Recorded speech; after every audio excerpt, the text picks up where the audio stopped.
Thank you. Good morning, ladies and gentlemen. I'm very excited, actually, and very honored to be a rapporteur. I have been working with an ACC for 2 years. I've never been a rapporteur, but ICAC, I do it for you. Thank you.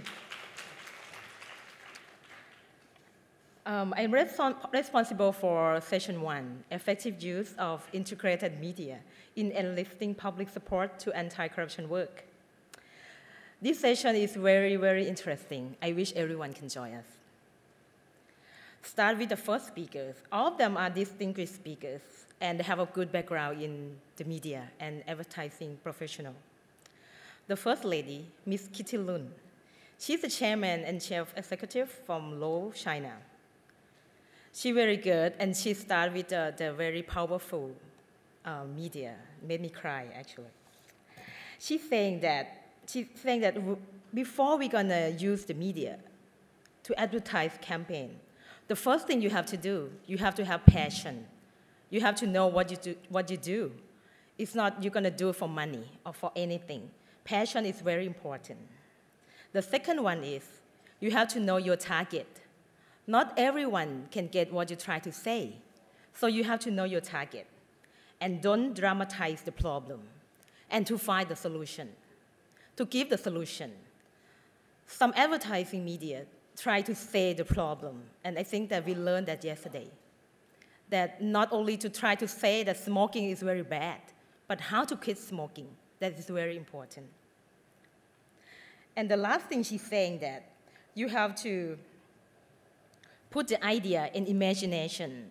You don't need to use a conventional way to communicate. You can use anything. Imagination is very important.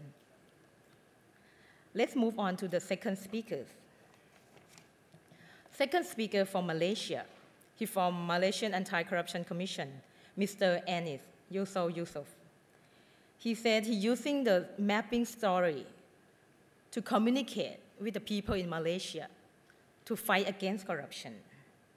He started with a background in Malaysia and how to use the strategy to communicate with people.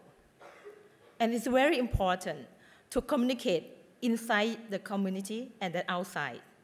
And outside, for example, use newspaper, TV, drama, and especially internet. And to use the internet, I like when he said about the two-way communication. I think I'm gonna tell my boss about it. You have to tell what you do and what you're gonna do, and you have to receive the complaint from the other side too.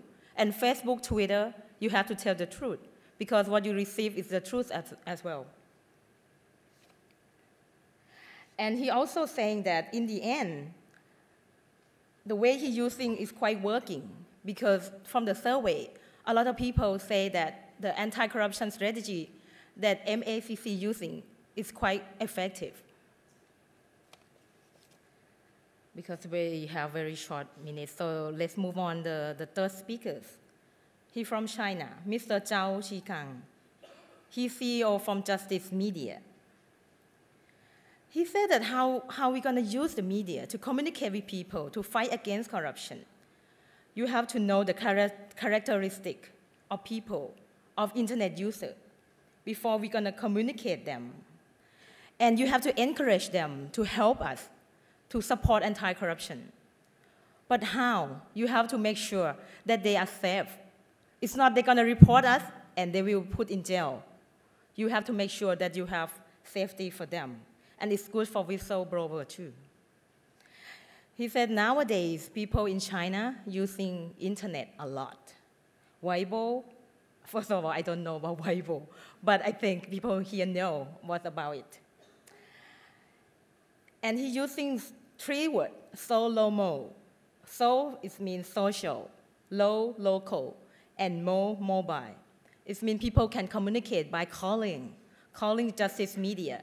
Justice Media is a partner of people and a partner of anti-corruption agencies. So people can feel free to call them and let them know and report them. I think that's very interesting and very good. So, low, mo. I think what we learned from Mr. Zhao Xikang. The number 4 speaker. is Mr. Charlie Pownell. He gave us the 10 tips or 10 principles how to use social media effectively. I don't think I need to tell you all the 10, but I'm gonna pick some that I really like the most. Sorry about it, I'm gonna pick some that I like. But I think everyone like it too. To be simple. Simple is the best. You don't need to be really complicated thing when you're gonna tell people. Simple is the best. I think I learned from my school as well. My professor said that you don't need to use a lot of model, just simple. And be sincere what you say, because if you're not sincere and you don't make people trust you, you get a lot of things back in return, especially in Facebook. If you don't sincere what you say, more things coming up. And I think you see that in newspaper, in politics. People can report things. People can use anything to report. And in the end, Mr. Charlie said that, think long term. But he leaves us to think more. He not say anything about it. And I think people know, before we use social media, think about it. It's lasts forever. It's not you write a letter and you can just destroy it. People record it. People report it. So think about it before you use social media. The last one, Mrs. Nagwa Sadek El Mahdi from Egypt. She tells us about the role of media in Egypt, and I think people know that. The end of Mubarak revolution is come from the role of media in Egypt, because media report what Mubarak did and Mubarak supporters had done in terms of corruption. So people know about the corruption from the media that had been doing in Egypt. In the end, she's saying that everything that media had done can help anti-corruption. And media should be a partner of anti-corruption agencies. The collapse of Mubarak cannot happen in one day. Everyone needs to learn a little bit of Mubarak, need to learn how corrupt he is. And the fall down of corruption can happen not only in one day, but it takes some time to do it. I think we need to learn the media and social media, how to use it effectively. I think I used the time enough to finish my repertoire. I'm sorry if I don't do it well, but I'm number one, so I just tell my friend that don't follow if I do wrong, but do the good thing that I do. Thank you very much.